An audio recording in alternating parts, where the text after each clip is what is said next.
സ്നേഹമുള്ളവരെ, ഞാൻ നിങ്ങളുടെ സ്വന്തം സുലഭൻ ടീച്ചർ. ഇന്ന് ഞാൻ ഉണ്ടാക്കാൻ പോകുന്ന ഒരു സോയ ഇഡ്ഡലിയാണ്. ഇഡ്ഡലി നമ്മൾ പലതരം കേട്ടിട്ടുണ്ട്. പൊടി ഇഡ്ഡലി, സാമ്പാർ ഇഡ്ഡലി, അതുപോലെ പലതരം ഇഡ്ഡലികൾ ഞാൻ ഉണ്ട്. പക്ഷേ ഞാൻ ഇന്ന് സ്പെഷ്യലായിട്ട് ഉണ്ടാക്കുന്നത് സോയ ഇഡ്ഡലിയാണ്. അപ്പോൾ ആ സോയ ഇഡ്ഡലി എങ്ങനെ ഉണ്ടാക്കുന്നത്? ആദ്യം തന്നെ നമുക്ക് സോയ ചങ്ക്സ് വെള്ളത്തിൽ കുതിരിയിടണം. തിളച്ച വെള്ളത്തിലിട്ടിട്ട് 10 മിനിറ്റ് ഇട്ട് അതിനുശേഷം ഞാൻ പിഴിഞ്ഞെടുത്താണ് ആ സോയ ചങ്ക്സ് ഞാൻ ചെയ്യുന്നത്. ഇത് വലിപ്പം കൂടുതലല്ലേ, കാരണം ഇതെല്ലാം അങ്ങനെ അരിയണം. കണ്ടോ, അരിയണം. അതിൽ വെള്ളം ഉണ്ട്, കഴിഞ്ഞാൽ അത് പിഴിഞ്ഞ് കളഞ്ഞിട്ട് വേണം കേട്ടോ അരിക്കാൻ. ഞാൻ അരിയുക ചെറുതാക്കി. ഇഡ്ഡലിയുടെ ഉള്ളിൽ നമുക്ക് ചെയ്യേണ്ടതല്ലേ, അത് കാരണം കൊണ്ട് ഇഡ്ഡലിൻ്റെ ഉള്ളിൽ വെക്കേണ്ടതാണ്. അപ്പോൾ അത് കാരണം കൊണ്ട് നമുക്ക് ഇതിനെ ചെറുതാക്കി അരിഞ്ഞ് വെക്കുന്നുണ്ട്. അത് വെച്ചു. ഇനി അതിൽ നമുക്ക് ഇടേണ്ടത് ഇതാണ്: വെളുത്തുള്ളി, ഉള്ളി, സബോള, ഇനി ഇഞ്ചി, പച്ചമുളക്, പിന്നെ വഴണയില ഇട്ടു. വഴണയില ഇട്ടു. 2 കരിയാമ്പൂ ഇട്ടു. 2 കരിയാമ്പൂ ഇട്ടു. 1 ഏലക്കായ ഇട്ടു. പച്ചമുളക് പതുക്കിയിടാൻ നമുക്ക് കേട്ടോ. ഇതൊക്കെ ഇട്ട് നമുക്ക് വഴറ്റണം. കുറച്ച് എണ്ണ ഒഴിക്കുക. ഓയിൽ ഒഴിച്ചു. ഒഴിച്ചെന്നെ ഇഷ്ടമുള്ളത് നിങ്ങൾ ഒഴിച്ചോളൂ കേട്ടോ. കുറച്ച് ഉപ്പിട്ടാൽ എളുപ്പം വഴന്ന് കിട്ടും. അതിനാണ് ഉപ്പ്, സോയാബീൻ്റെ ഉപ്പിട്ടിട്ടില്ലേ, ഞാൻ ഉപ്പിടുന്നത് കഴിഞ്ഞ് വരുന്നുണ്ട്. Soya chunks പിഴിയണം.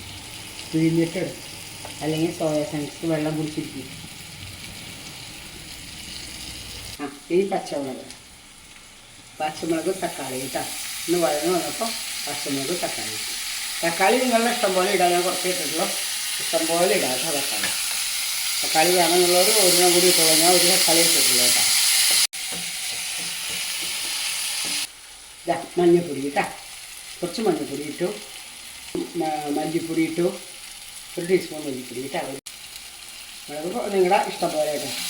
കുറച്ച് കുരുമുളക് പൊടി കേട്ടോ. ഗരം മസാല പിന്നീടാം, ലാസ്റ്റ് വേണം. കുറച്ച് കുരുമുളക് പൊടി. അപ്പോൾ മല്ലിപ്പൊടി, മുളക് പൊടി, മഞ്ഞൾപ്പൊടി അതെല്ലാം ഇട്ട് നല്ല പോലെ വഴറ്റുക. സോയ ചങ്ക്സ് ഇടുന്നു കേട്ടോ. ഗരം മസാല 1/2 ടീസ്പൂൺ ഗരം മസാല ഇട്ടാൽ മതി കേട്ടോ. നല്ല പോലെ നല്ല ഇതായിട്ട് വരണം. പിന്നെ ഇത് സോയ ചങ്ക്സ് ഇങ്ങനെ ഉണ്ടാക്കിയത് നമ്മൾ എന്ത് ചെയ്യണം വെച്ചാൽ ഇഡ്ഡലി മാവ് ഒഴിച്ച് ഒരു പ്രാവശ്യം ഒഴിച്ചിട്ട് അതിൻ്റെ മുകളിൽ ഇത് ഇട്ട്, അതായത് സ്റ്റഫ് ചെയ്തിട്ട്, സോയ ചങ്ക് കൊണ്ട് സ്റ്റഫ് ചെയ്ത ഇഡ്ഡലിയാണ് ഞാൻ ഉണ്ടാക്കുന്നത്. വളരെ ടേസ്റ്റ് ഉള്ളതാണ്. അത് നിങ്ങൾ നോക്കണം. ടേസ്റ്റ് ചെയ്ത് ചട്നി കൂട്ടി കഴിച്ച് നോക്കൂ. ഭയങ്കര സ്വാദാണ്. ചട്നി അരയ്ക്കാൻ ഞാൻ ഇവിടെ വെച്ചിട്ടുണ്ട്. ഇതിന് കുറച്ച് നേരം പിടിക്കുന്നത് കലായി കിട്ടണ്ടേ, അതിന് വേണ്ടിയിട്ടാണ്. സോയ ചങ്ക്സ് വളരെ ന്യൂട്രീഷ്യസാണ്. ഇഡ്ഡലി നല്ലതാണ്. അപ്പോൾ അതിൽ കാർബോഹൈഡ്രേറ്റ്സ് കുറവേ ഉള്ളൂ. എന്താ കാരണം വെച്ചെങ്കിൽ ഇഡ്ഡലിയുടെ മാവ് കുറവേ ഉള്ളൂ. അതിൻ്റെ ഉള്ളിൽ സ്റ്റഫ് ചെയ്യണതാണ് എന്ത്, സോയ ചങ്ക്സ്. അപ്പോൾ അതാ ഒരു നുള്ള ചിക്കൻ മസാലയും കൂടി ഇടുന്നുണ്ട് കേട്ടോ. അതിനൊരു നല്ല സ്മെല്ല് വരികയും വേണ്ടിയിട്ടാണ് ഞാനിടുന്നത്. ഒരു നുള്ള ഇട്ടിട്ടുള്ളൂ കേട്ടോ. ഒരു നുള്ള, അതായത് 1/4 ടീസ്പൂൺ ചിക്കൻ മസാല. അതിൻ്റെ മണം വരാൻ വേണ്ടിയിട്ടാട്ടോ. ഇഡ്ഡലി തട്ടിൽ നെയ്യ് പറ്റിയിട്ടുണ്ട്. ഞാൻ നെയ്യാണ് പറ്റിയത്. ബട്ടർ പറ്റിയാലും വളരെ നല്ലതാണ്. ഇഡ്ഡലി മാവിന് ഇത്തിരി കട്ടി കൂടുതലാണ്, ഒരു ലേശം. അപ്പോൾ ഞാൻ കുറച്ച് വെള്ളം ഒഴിച്ച് ഇളക്കട്ടെ കേട്ടോ. ഇളക്കണം, നല്ല പോലെ ഇളക്കണം. ഞാൻ അരച്ച മാവല്ലേ, അത് കാരണം നല്ല സ്റ്റഫ് ചെയ്ത സ്റ്റഫ് ചെയ്യാൻ പോവാ കേട്ടോ. സോയ ചങ്ക്സ് ഇതിലിട്ടു. സോയ ചങ്ക്സ് ഇട്ടു. ഇതിൽ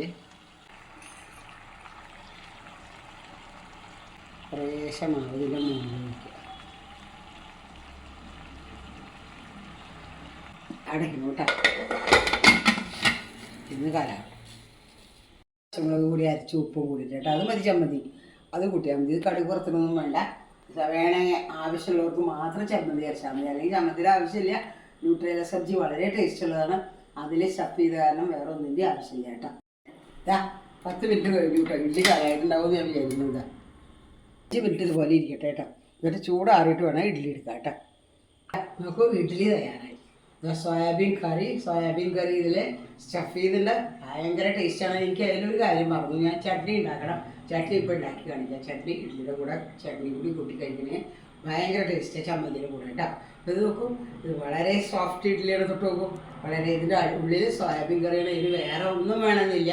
2 ഇഡ്ഡലി 2 കോഴിമുട്ടി കഴിച്ച് കഴിഞ്ഞാൽ കുട്ടികളുടെ വയറ് ഫുട്ബോളായി. നമുക്കൊക്കെ ബ്രേക്ക്ഫാസ്റ്റ് വളരെ നല്ലതായി.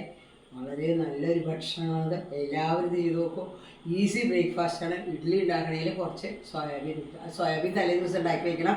അത് കഴിഞ്ഞിട്ട് വീട്ടിലിങ്ങനെ ഉണ്ടാക്കിയ വളരെ ഈസി. ഈ വീഡിയോ ഇഷ്ടമാവുകയാണെങ്കിൽ സബ്സ്ക്രൈബ് ചെയ്യുകയോ ലൈക്ക് ചെയ്യുകയോ ഷെയർ ചെയ്യാൻ മറക്കരുത്. ലൈക്ക് ചെയ്യാനും സബ്സ്ക്രൈബ് ചെയ്യാനും നിങ്ങളിലാണ് എൻ്റെ വിശ്വാസം കൊണ്ട്, നിങ്ങളാണ് എന്നെ എൻകറേജ് ചെയ്യുന്നത്, എപ്പോഴും എന്നെ സപ്പോർട്ട് ചെയ്യുന്നത്.